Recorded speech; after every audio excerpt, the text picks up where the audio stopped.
மெசேஜே பண்ணல. ஒருவேளை பார்க்கலையோ? இல்லையே, உடனே ஏதாவது மெசேஜ் பண்ணியிருப்பாரே. எதுவும் பிரச்சனையா? அடியே கீதா. என்ன அப்பத்தா? என்ன சாப்பிட விடாம இங்கே உட்காந்துருக்க? இந்தா வரேன் அப்பத்தா. நாளைக்கு பண்டிகை ஐடி, சீக்கிரமா சாப்பிட்டு தூங்கினா தானே காலையில வெள்ளம் எந்திரிக்க முடியும். இந்தா வரேன் அப்பத்தா. உங்க அப்பா வந்துட்டாண்டி, உன்னைய கூப்பிட்டான், அதனாலதான் நான் வந்தேன். இந்தா வந்துட்டேன் அப்பத்தா. இந்தாருடா, சொல்றேன்னு தப்பா நினைக்காத. நாளைக்கு பண்டிகை. சும்மா இங்க மூஞ்சிய தூக்கி வச்சுக்கிட்டு இருந்தீங்கன்னா எப்படி பண்டிகையை நல்லா கொண்டாடுறது? கொஞ்சம் பொறுமையா இருடா. நீ வேற சின்னம்மா, அவ பண்றது அவளை பார்க்கவே எனக்கு பிடிக்கல. அதெல்லாம் இருந்துட்டு போட்டோம். இத்தனை வருஷம் அவ கூட வாழ்ந்திருக்க, கொஞ்சம் விட்டு கொடுத்து போடா. ஆமா, விட்டு கொடுத்து இங்கதான் வந்து நிக்கிறேன். அப்படி அவ என்னத்தை எனக்காக பண்ணிட்டா சொல்லு பாப்போம். புரியுதுடா, என்ன பண்றது? நம்ம கொஞ்சம் பொறுமையா போனா கடவுள் நம்மளுக்கும் வழி வகுப்பார்ல. நீ பாட்டுக்கு சாப்பிடல வைக்கல அப்படின்னு சொல்லிட்டு போயிட்டீனா அப்புறம் அதுவே அவளுக்கு தொக்கா போயிரும்டா. நான் போயிட்டு போது சின்னம்மா, அவ சாப்பாடு யார் சாப்பிடல நீங்க அழுதா? அடே கூறு கட்டவனே, நீ இப்படி இருக்கிறதுனாலதான்டா அவ உனக்கு மேல இருக்கா. என்னதான் சின்னம்மா பண்ண சொல்ற? என்னால எதுவுமே பண்ண முடியல. எப்பவுமே அவ என் பேச்சை கேட்கவே மாட்டேங்கிறா. அடுத்தவங்களை எப்படி போட்டு கொடுக்கலாம், எப்படி மாட்டி விடலாம், அடுத்தவங்க என்ன பண்றாங்க ஏது பண்றாங்கன்னு நோன்றதே இவளுக்கு பெரிய வேலையா இருக்கு. அதுதான் தெரிஞ்ச கதையா இருக்குல்லடா. அப்புறம் எதுக்குடா அதையே பேசுற? இங்க பாருடா, நாளைக்கு பண்டிகை, அதுவும் இல்லாம ஒரு பொண்ணை வேற பெத்து வச்சிருக்க. நாளை பின்ன அது மனசு கஷ்டப்படக்கூடாதுல்ல. இன்னும் 1 வருஷமோ 2 வருஷமோ அதுக்கு கல்யாணம் ஆயிடும். அதுக்கப்புறம் இவ எக்கேடி கெட்டு போனா நம்மளுக்கு என்ன? அதுதான் சின்னம்மா நானும் சொல்றேன். ஒரு பொம்பளை பிள்ளைய வச்சிருக்கோமே பொறுப்பா இருப்போம் அப்படிலாம் இல்ல. அவளுக்கு உன்னைய கண்டாலே ஆகவே மாட்டேங்குது. விடுடா, அதை நான் பாத்துக்கிறேன். நீ பாட்டுக்கு சாப்பாடு வேணாம்லாம் சொல்லாத. கடையில எத்தனை நாள் சாப்பிட்டுக்கிட்டு கிடப்ப? அப்புறம் உனக்கு முடியலன்னா யாரு பாப்பா? ஒழுங்கா வீட்டுல சமைக்கிறதே சாப்பிடு. அதெல்லாம் ஒன்றும் வேணும் சின்னம்மா. அப்புறம் அவ என்ன இலக்காரமா நினைப்பா? அவ எப்படி நினைச்சா நம்மளுக்கு என்னடா? நம்மளுக்கு வேலையாகணும், அவ்வளவுதான். நீ கொஞ்சம் பொறுமையாரு, நான் அவள்கிட்ட சொல்லி சாப்பாடு எடுத்துட்டு வந்து வைக்க சொல்றேன். என்னம்மா பண்ணு சின்னம்மா. சின்னம்மா அவளை நல்லா தான் நினைக்குது. இவ மனசுல ஏன் தான் இப்படி கூறுகட்ட பத்தி எல்லாம் வருதோ என்ன தெரியல. எப்ப இவ மாறி நல்லபடியா என்கிட்ட நடந்துக்க போறாளோ தெரியல. அப்பா. சொல்லுமா. இல்லப்பா, அம்மா கிட்ட நீங்க சண்டை போட்டீங்கன்னு கேள்விப்பட்டேன். அது கிடக்குது, விடுமா. உனக்கு என்ன ஆபீஸ் லீவா? ஆமாப்பா, இன்னைக்கும் நாளைக்கும் லீவு. தீபாவளிக்கு அடுத்த நாள்ல இருந்து ஆபீஸ் இருக்குப்பா. ஆபீஸ்ல எல்லாம் எந்த பிரச்சனையும் இல்லல்ல? அதெல்லாம் ஒண்ணும் இல்லப்பா. சரி, நீ போய் சாப்பிட்டு படு. சரிப்பா. அப்பா ஏன் இந்த மாதிரி பண்றாரு? பாவம் அம்மா. அம்மாவுக்காக நான் எதுவும் பேச முடியல. அடியே கீதா, போன் அடிக்குதுடி. இதோ வரேம்மா. கண்டிப்பா அது அர்ஜுனா தான் இருக்கும். இவளா? ஹலோ கீதா. சொல்லுடி. அட்வான்ஸ் தீபாவளி டி. தேங்க்ஸ் டி. என்னடி ஒரே டல்லா பேசுற? வீட்ல எதுவும் ப்ராப்ளமா? நான் நல்லா தான் பேசுறேன்.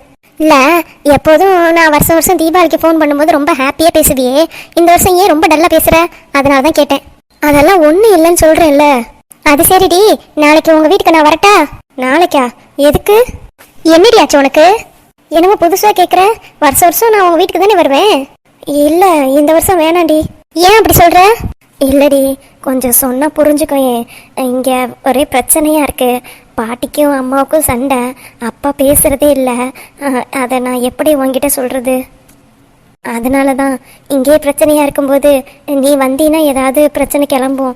அதனால தான். பாட்டிக்கு உன்னை பிடிக்காதுல்ல. போன வருஷம்லாம் அப்பதான் இல்லை, இந்த வருஷம் கரெக்டாக இருக்கா? உனக்கும் அதுக்கும் ஆகாதா? அதனால தான் வேணான்னு சொல்கிறேன். உங்கள் அப்பத்தான் இருக்காங்களோ? ஆமாண்டி. சரி, உங்கள் அப்பத்தான் ஊருக்கு போனோன்னே சொல்லு, நான் வரேன். ஓகேடி, அப்போ நான் வச்சிட்றேன். சரிடி. அப்பாடா, நாளைக்கு வேற அர்ஜுன் கிஃப்ட் தரேன்னு சொல்லியிருக்காரு. இவ அந்த டைம் இருந்தானா அவ்வளோதான். என்ன யார் ஏது அப்படின்னு நோண்டி எடுத்துருவா. ஒரு பிரச்சனை முடிஞ்சிச்சுப்பா. ஏன் அர்ஜுன் ஃபோனே பண்ணலை? என் ஃப்ரெண்டெல்லாம் ஃபோன் பண்ணுறா, ஏன் அவர் ஃபோனே பண்ணலை? அவரை நான் ரொம்ப மிஸ் பண்ணுறேன்.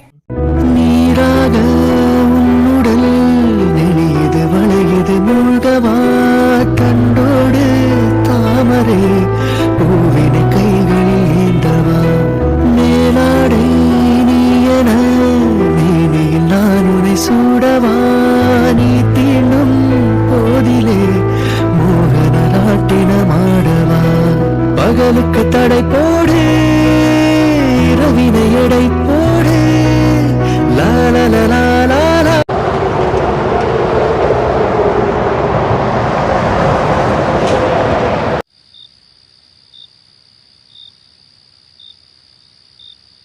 என்னடா ஆளே மாறிட்ட? அது வேற ஒன்றும் இல்லப்பா, கீதாவுக்கு இந்த மாதிரி ட்ரெஸ் பண்ணா ரொம்ப பிடிக்குமா. பாடுறா, நான் சொன்னா கேட்க மாட்டேன், கீதா சொன்னாதான் கேட்பாப்ப. அதெல்லாம் இல்லப்பா, நாங்களும் தானே சொன்னோம் ஏன்டா சின்னதா ஒரு சட்டையும் பேண்ட் போட்டுக்கிட்டு இருக்கேன்னு. சரி பரவாயில்ல, இதுவும் நல்லா தான் இருக்கு. அப்புறம் என்ன சொன்ன என் மருமவ? நான் இன்னும் ஃபோனே பார்க்கலப்பா. ஏன்டா? அதான் காலையிலேருந்து ஒரே வேலையா இருந்துச்சுல்ல, அம்மா தான் எவ்வளோ வேலை கொடுத்துச்சு. யாரு நீ வேலை பார்த்த? இல்லப்பா, நீ வேலை பார்த்தத நான் எட்டி பார்த்தேன், அவ்வளோதான். அதான் உனக்கே தெரியுதுல்ல நீ வேலை பார்க்கலன்னு. அப்ப கீதாட்ட போய் பேசியிருக்கலாம்லடா. வேண்டாம்ப்பா. ஏன்டா? கீதாட்ட நான் gift கொடுக்குறேன்னு சொல்லிட்டேன், அதான் தெரிஞ்ச விஷயமாச்சே. அப்பா அவசரப்படாம கேளுங்க. சொல்லு சொல்லு, அவ என்ன ரியாக்ட் பண்றா அப்படிங்கிறத நான் பார்க்கணும். ஏன்டா போனை எடுத்து பார்த்தா தானடா தெரியும். அதான்ப்பா, அவ எத்தனை வாட்டி எனக்கு ஃபோன் அடிக்கிறா, மெசேஜ் பண்றா அப்படிங்கிறத நான் பார்க்கணும். டேய் மவனே, தெரியுடா. ஆமா, உண்மையாலுமே அவ என்னை மிஸ் பண்றாளா இல்ல என்ன பண்றா அப்படிங்கிறத நான் பார்க்கணும். நானும் அவளும் சும்மா தொண மெசேஜ் பண்ணி பேசிட்டே இருப்போமா? சரி, ஒரு 5 மணி நேரம் ஃபோன் எடுத்து பார்க்காம இருப்போம். அவளும் என்ன ரியாக்ட் பண்றாங்கிறது தெரியும்ல, அதனாலதான் நான் இன்னும் பார்க்காம இருக்கேன். அப்படியா? இப்ப எடுத்து பார்க்கலாம்ல? இருட்டிருச்சுடா, அப்புறம் அவ தூங்கிட போறா. சரி இருங்கப்பா பாப்போம். என்னடா மெசேஜ் எதுவும் பண்ணிருக்கலா? அப்பா, நான் நினைச்சு பார்க்காத அளவுக்கு ஒரு 5 வாட்டி கால் பண்ணிருக்காப்பா. டேய் சூப்பர்டா, உன்னை ரொம்ப மிஸ் பண்றாலும் என்னமோ. ஒரு 20 மெசேஜாவது இருக்கும்னு நினைக்கிறேன்ப்பா. என்ன பண்றீங்க அர்ஜுன்? ஏன் மெசேஜ்க்கு ரிப்ளை பண்ணல? ஏதும் பிரச்சனையா? கால் பண்ணியே நீங்க அட்டென்ட் பண்ணலையே, என்ன ஆச்சு உங்களுக்கு? அப்பா, அந்த மாதிரி மொத்தம் 15-20 மெசேஜ் அனுப்பியிருக்காப்பா. பாவண்டா கீதா, உன்கிட்ட பேசாம ரொம்ப தவிச்சு போயிட்டாலும் என்னமோ. தவிக்கட்டும்பா, அப்பதான் என்னோட அருமை அவளுக்கு புரியும். சரி, என்ன ஏதுங்கிறத பாருடா. ஆ சரிப்பா. சரி, நீங்க படுத்து தூங்கு, நான் மாடியில போய் பேசிட்டு வரேன். ஏன்டா அப்பா முன்னாடி பேச மாட்டியா? பேசலாம், ஒன்றும் பிரச்சனை இல்ல. ஏதாவது பேசும்போது எங்க அப்பனை பத்தி குறை சொல்லுவேன். அப்ப நீ தாங்க முடியாம ஏதாவது கத்திட்டீனா அப்புறம் அவளுக்கு கேட்டும்ல. அதான் நான் மேலே போய் பேசிக்கிறேன். வரேன்ப்பா, பாய். கொழுப்படுத்த பையன் என்னென்ன பேசுறான் பாருவேன். பரவாயில்ல, போயிட்டு போகுது. எப்படியோ என் பிள்ளையும் கீதாவும் நல்லபடியா கல்யாணம் பண்ணிட்டு சந்தோஷமா வாழ்ந்தா அதுவே எனக்கு போதும்.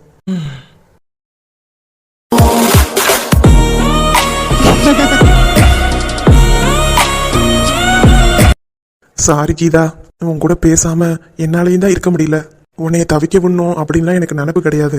உன்குள்ளே இருக்கிற என்னைய வெளியே கொண்டு வரணும்ல, அதுக்காக தான் நீ ஃபோன் பண்ணாலும் அட்டன் பண்ணல, நீ மெசேஜ் பண்ணாலும் ரிப்ளை பண்ணல. என்னை மன்னிச்சிரு. இப்போ நான் உன் கூட பேச போறேன். நாளைக்கு தீபாவளியில, அதனால வீட்டில் கொஞ்சம் வேலையா இருந்தேன். மற்றபடி உங்களுக்கு மெசேஜ் ரிப்ளை பண்ணக்கூடாதுன்னா எதுவும் இல்லை. மெசேஜ் சென்ட் ஆயிடுச்சு. எத்தனை ஃபோன் கால், எத்தனை மெசேஜ், எதுக்குமே அர்ஜுன் ரிப்ளைவே பண்ணல. ஏன் என்னன்னு ஒன்றும் புரியலையே. எப்போவுமே நான் மெசேஜ் பண்ண உடனே ஒரு 5 நிமிஷத்துல திரும்பி ரிப்ளை பண்ணிடுவாரு. இருந்தாலும் நான் 5 வாட்டி கால் பண்ணியிருக்கேன், எனக்கு ஒரு வாட்டி கூட அவர் ரிப்ளைவே பண்ணல. என்னதான் ஆச்சு? ஏன் அவர் இப்படி பண்றாரு? ஒருவேளை எதுவும் ஆக்சிடென்ட் ஆயிருக்குமோ? சீச்சி, அதெல்லாம் ஒன்றும் இல்லை. ஏதோ மெசேஜ் சவுண்டு வருது. யாரு? அர்ஜுன் தான் ரிப்ளை பண்ணியிருக்காரு. என்ன வேலையா இருந்தாரா? அதனால தான் கால் அட்டன் பண்ண முடியலையோ? ஏங்க அர்ஜுன், அது ஒரு மெசேஜாவது பண்ணியிருக்கலாம்ல, ஏன் இப்படி என்னை தவிக்க விட்டீங்க? என்ன ஒரு மெசேஜ் பண்ணியிருக்கலாம்ல, ஏன் என்னைய தவிக்க விட்டீங்க? அப்போ நீ என்னைய ரொம்ப மிஸ் பண்ற. நான் இல்லைன்னா நீ இருக்க மாட்ட, அப்படிதானே? கீதா, எனக்கு உன்கிட்ட இருந்து இதுதான் வேணும். எங்க அம்மா நினைக்கிற மாதிரி உன்னோட பணத்துக்கும் நகைக்கும் நான் ஆசைப்படல. நீ பிறந்தோடனே எனக்காக தான் பிறந்திருக்க அப்படின்னு எல்லாரும் சொல்லுவாங்க. அதனாலயே என்னமோ உன்னை எனக்கு ரொம்ப பிடிக்கும். ரொம்ப காக்க வச்சுட்டேனோ? மெசேஜ் சென்ட் ஆயிடுச்சு. ரொம்ப காக்க வச்சுட்டேனோவா? பின்ன வர கோவத்துக்கு வீட்டுக்கு வந்து நேராவே உங்களை அடிச்சிருப்பேன். வீட்டுக்கு வந்து நேரா அடிச்சிருப்பியா? அந்த அளவுக்கு என் மேல கோல வெறியா கீதா? அப்புறம் ஒரு பொண்ணு மெசேஜ் பண்ணி ஃபோன் பண்ணிக்கிட்டே இருக்கா, அப்ப எடுக்க மாட்டீங்களா? சாரி கீதா, ஒர்க் டென்ஷன், அதனாலதான். சரி இரு, இப்போ நான் கால் பண்றேன். நான் கால் பண்றேன். அச்சச்சோ, கால் பண்றாரா? இந்த டைம்ல கால் பண்ணி பேசினா அப்பதான் கண்டுபிடிச்சிருமே. ஃபர்ஸ்ட் யாராவது இருக்காங்களான்னு செக் பண்ணிக்குவோம். அப்பாடா, இங்கிட்ட யாரும் இல்லை. அப்படியே ஃபோன் பண்ணி பேசினாலும் நான் வாடி போடின்னு தான் பேசுவேன் அப்படின்னு அர்ஜுன்கிட்ட சொல்லிடுவோம். அர்ஜுன், நான் வாடி போடின்னு தான். ஐயோ பக்கி, அவசரம் கொடுக்க அதுங்காட்டி கால் பண்ணுது. இவனெல்லாம் வச்சுக்கிட்டு ஒன்றும் பண்ண முடியாது. அடியே அப்பதா, இந்த ராத்திரியில யாரடி உனக்கு ஃபோன் பண்றது? அப்பதா, அது என் ஃப்ரெண்டு தான். ஃப்ரெண்டா இருந்தாலும் நைட்டு நேரத்தில் ஒரு பொம்பளை பிள்ளைக்கே கால் பண்ணலாமா? அப்பதா, நீ நினைக்கிற மாதிரி பசங்க ஃப்ரெண்டெல்லாம் இல்லை, பொம்பளை பிள்ளை ஃப்ரெண்டு தான். நானும் பொம்பளை பிள்ளை ஃப்ரெண்டை தான் சொல்கிறேன். அவங்க அப்பா அம்மா வீட்டிலலாம் திட்ட மாட்டாங்களா? சும்மா போன் அடிச்சு நைட்டே பேசிக்கிட்டு இருக்கிறது. அப்பதா, போன் எடுத்து பேசலன்னா ஆஃபீஸில் திட்டுவாங்க. அப்பதா, ஏன் ஃபோன் பண்ணுறது? ஹெச்ஓடி ஒரு மேம் தான் ஃபோன் பண்ணுறாங்க. அப்படியா? எங்க எடுத்து பேசு. ஐயோ கடவுளே, நல்ல மோசமா மாட்டிக்கிட்டோம்ப்பா. பேசுடின்னு சொல்றேல்ல, எடுத்து பேசு. இதோ பேசுகிறேன். ஹலோ, சொல்லுங்க மேம். என்ன கீதா மேம்னு கூப்பிடுறீங்க? Tomorrow is your Deepavali ma'am. Yes ma'am. என்னாச்சு கீதா, பக்கத்துல யாராவது இருக்காங்களா? இங்கிலீஷ்லயே பேசுற? Yes ma'am, you are correct. My grandmother is here. So only I talk in English. Please understand my situation ma'am. என்ன சொல்ற அவ? அண்டர்ஸ்டாண்டா? கிராண்ட் மதரா? கிராண்ட் மதர்னா ஏதோ சொல்லுவாங்களே. ஐயோ, இவ பேசுற இங்கிலீஷ் எனக்கு புரியவே இல்லையே. இப்போ எப்படி நான் சமாளிக்கிறது? அங்கேயாவது அந்த கிளவி நிற்கிது, இங்க ஒருத்தரும் இல்லாம நான் சமாளிக்க முடியாம இருக்கேன். இதுக்கு தான் அப்பா அப்பவே தலைப்பாட அடிச்சுக்கிட்டாங்க, பள்ளிக்கூடத்துக்கு போய் படிடா படிடான்னு. கேட்டா தானே இப்போ வந்து கஷ்டப்பட வேண்டியதா இருக்கு. எது கேட்டாலும் ஓகே ஓகேன்னு சொல்லி வைப்போம். ஓகே கீதா. அடியே, சரி சரி பேசுனது போதும். சீக்கிரமா வச்சுட்டு சீக்கிரமா தூங்கு. அப்பதான் காலையில தீபாவளிக்கு வெள்ளன்னு எந்திரிக்க முடியும். சரி அப்பத்தா, நான் வாரேன். சரி அப்பத்தா. என்ன இங்கிலீஷா பேசுறாளுங்க, தசு புசுன்னு ஒன்றும் விளங்க மாட்டேங்குது. அப்பாடா, அப்பத்தா போயிடுச்சு. என்ன அந்த கிளவி போயிடுச்சா? என்ன அர்ஜுன் சொன்னீங்க? கிளவியா? அச்சோ, கிளவி போன சந்தோஷத்துல உளறிட்டேன். சமாளிப்போம். அது வேற ஒன்றும் இல்லை கீதா, எங்க வீட்லயும் இதே மாதிரி ஒரு கிளவி இருக்கு. அது சும்மா இப்படிதான் ஃபோன் பேசும்போதெல்லாம் வந்து நின்றுக்கிட்டு நொய்யி நொய்யுங்க. அதை நினைச்சுக்கிட்டு பேசிட்டேன், சாரி. ஓ அப்படியா அர்ஜுன்? சரி அதை விடுங்க. எதுக்கு எனக்கு ஓயாம கால் பண்ணிட்டே இருந்தீங்க? அதுக்கான காரணத்தை நீங்க இன்ன வரைக்கும் சொல்லவே இல்லை கீதா. அர்ஜுன், உங்ககிட்ட ஒரு விஷயம் சொல்லணும். என்னாச்சு கீதா, சொல்லுங்க. இங்க ஒரே சண்டை அர்ஜுன். என்ன சண்டையா? ஆமா அர்ஜுன். யார் கூட சண்டை? நீங்க எதுவும் சண்டை போட்டீங்களா? நான் யாரு கூடயும் சண்டை போடல அர்ஜுன். பின்ன யார் கூட சண்டை? எங்க அம்மாவுக்கும் எங்க அப்பாவுக்கும் ரொம்ப சண்டையா இருக்கு. என்னால எங்க அம்மாவுக்கு சப்போர்ட் பண்ணவே முடியல. ஏன் கீதா நீங்க எப்படி இருக்கீங்க? எனக்கு எங்க அப்பா பார்த்தாலே பயம், அதிக பாசமும் கூட. நான் ஒரே ஒரு பொம்பளை பிள்ளையா இருக்கேனா, அதனால சின்ன பிள்ளையில என்னை ரொம்ப செல்லமா வளர்த்தாரு எங்க அப்பா. ஆனா நான் வளர வளர எங்க யாரையாவது லவ் பண்ணிட்டு வந்துடுவேணும்ட்டு என் மேல வெறுப்பே காமிச்சுக்கிட்டு இருக்காரு. அதுக்கெல்லாம் காரணம் எங்க அப்பத்தா தான். நீங்க ஒன்றும் கவலைப்படாதீங்க கீதா, வீட்டில் இருக்க கிளவியெல்லாம் இந்த மாதிரி தான் பண்ணிக்கிட்டு இருக்கோம். உங்க அம்மா கிட்ட நீங்க பேசுனீங்களா? இல்ல அர்ஜுன், என்னால பேசவே முடியல. என்ன பேசினாலும் எங்க அம்மா என்னை நம்ப போறதில்ல. இத்தனை நாளா நான் என் ஃப்ரெண்டு கிட்ட தான் ஷேர் பண்ணேன். என்னமோ தெரியல, உங்ககிட்ட சொல்லணும்னு போல தோணுச்சு. அதுக்காக தான் உங்களுக்கு கால் பண்ணேன். எனக்கு எங்க அப்பாவை விட எங்க அம்மாவை ரொம்ப பிடிக்கும். அவங்க கஷ்டப்படுறத பார்த்தா என்னால பொறுத்துக்கவே முடியல. நானும் ரொம்ப அமைதியா இருக்கேன், எதுவும் பேச வேணாம், நம்மளால பிரச்சனை வேணான்னு. ஆனா இந்த கிழவி சும்மாவே இருக்க மாட்டேங்குது. எங்க அப்பாவும் அம்மாவும் கொஞ்சம் சிரிச்சு பேசிட்டா போதும், உடனே வத்தி வச்சு விட்டுருது. ஓ, கிளவி இந்த வேலையெல்லாம் பண்ணுதா? அது இப்பதான் தெரியுது அம்மா ஏன் இந்த மாதிரி இருக்காங்கன்னு. இந்த கிளவி வளர்ப்புல அதனாலதான் அம்மா அப்படி இருக்கு போல. அர்ஜுன், சொல்லுங்க கீதா. கொஞ்சம் கஷ்டமா இருந்துச்சு, அதனாலதான் உங்களுக்கு விடாம கால் பண்ணிட்டே இருந்தேன். உங்களை எதுவும் நான் தொந்தரவு பண்ணலையே? சேச்சா, அதெல்லாம் ஒண்ணும் இல்லை கீதா. என்கிட்ட இந்த அளவுக்கு நீங்க சொல்லணும்னு நினைக்கிறீங்கல்ல, அதுவே எனக்கு சந்தோஷம் தான். பேசாம ஒண்ணு பண்ணுங்களேன். என்ன அர்ஜுன்? அந்த கிளவிய பேக் பண்ணி எங்க வீட்டுக்கு அனுப்பிடுங்க. என்ன அர்ஜுன் சொல்றீங்க? உண்மையதான் சொல்றேன் கீதா. எங்க வீட்லயும் எங்க அம்மா கிளவி மாதிரி தான்.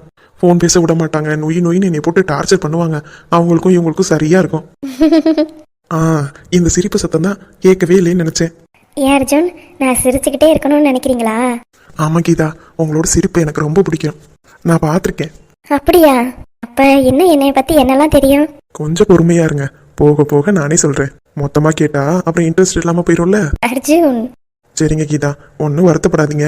அம்மா கிட்ட நீங்க பேசுங்க. ஒன்னு சொல்றேன் கேட்டுக்கோங்க. என்னதான் ஹஸ்பண்ட் சண்டை போட்டாலும் அவங்க பெத்த பிள்ளைங்க, நாம அவங்களுக்கு ஆதரவா இருந்தா போதும். நம்ம அம்மா அப்பா எவ்வளவு சண்டையை வேணாலும் தாங்கிக்குவாங்க. நீங்க சொன்னது 100க்கு 100 உண்மை அர்ஜுன். என்னதான் நான் சப்போர்ட் பண்ணலனாலும் அம்மா என்னை எந்த இடத்துல விட்டே கொடுக்க மாட்டாங்க. எங்க அம்மா கிட்ட அது எனக்கு ரொம்ப பிடிக்கும். பாத்தீங்களா, நான் சொன்னது உண்மைதானே? அடியே, அப்பதா வந்துருச்சோம் அந்த கிழவி. பேசாம அமைதியா இருங்க அர்ஜுன். இன்னும் நீ போனை வைக்கலையா? எப்ப பேச ஆரம்பிச்ச? பாதி நேரம் போயிடுச்சு. பேசாம படுத்து தூங்க மாட்டேன்? அந்த வச்சிடறேன் அப்பத்தா. போனை வச்சுட்டு ஃபர்ஸ்ட் தூங்குற வழியை பாரு. சரி அப்பத்தா.